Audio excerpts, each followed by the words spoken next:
जय गंगा मैया की जय माँ काली। आज अमावस्या का दिन है मित्रों, और मैं आपको बताने वाला हूँ पितृदोष मुक्ति का साधारण सा उपाय जो त्वरित काम करता है। ये ठीक उसी प्रकार से काम करेगा जैसे आप शिशु आपके ऊपर क्रोधित हो जाए या वो आपको मारे तो आप उसको कुछ नहीं कहते, उसको दुलारते हैं, समझाते हैं।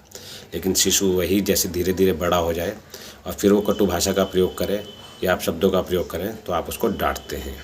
और ठीक वही शिशु जब ज्ञानवान हो जाए, सामाजिकता समझने लगे, परंतु वो फिर भी अगर सम्मान न करे अपने माता पिता का और बड़ों का, तो फिर क्या करते हैं कि मन में उनके प्रति भाव हमारे विपरीत हो जाते हैं और वो चाहकर भी हम उससे बात नहीं करना चाहते।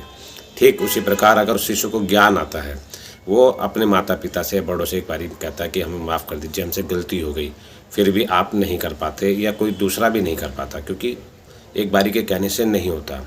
शिशु शिशु की अवस्था में होता है, बड़ा बड़े की अवस्था में होता है।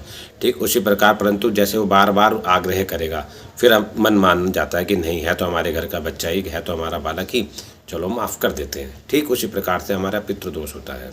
हम आए, हमने पितृदोष निवारण कराया और हम सुखी हो गए कि हमने पितृदोष निवारण करा लिया, परंतु हमें इसका लाभ नहीं मिल रहा है। लाभ ऐसे नहीं मिलता मित्रों। लाभ ऐसा मिलता है जब आप उनसे दिनचर्या में निरंतर आप उनसे प्रार्थना करेंगे। प्रार्थना का क्या तरीका है? आप तांबे के लोटे में जल लें, गंगा जल लें, कुएं का जल लें, नलके का जल लें। जल साफ़ होना चाहिए।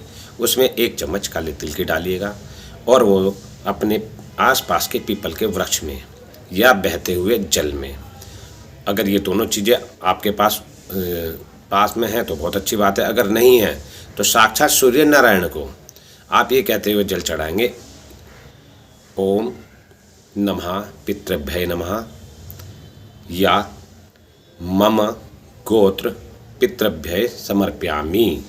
अर्थात ये जल मेरे गोत्र के समस्त पितरों को प्राप्त हो, ऐसी मनोकामना से आप ये जल चढ़ाइए। सोमवार से शनिवार तक नित्य आप ये जल चढ़ाएं, अवश्य चढ़ाएं। अमावस्या को ये कार्य अवश्य करें, क्योंकि अमावस्या पितरों के लिए विशेष होता है। जय गंगा मैया की जय माँ काली।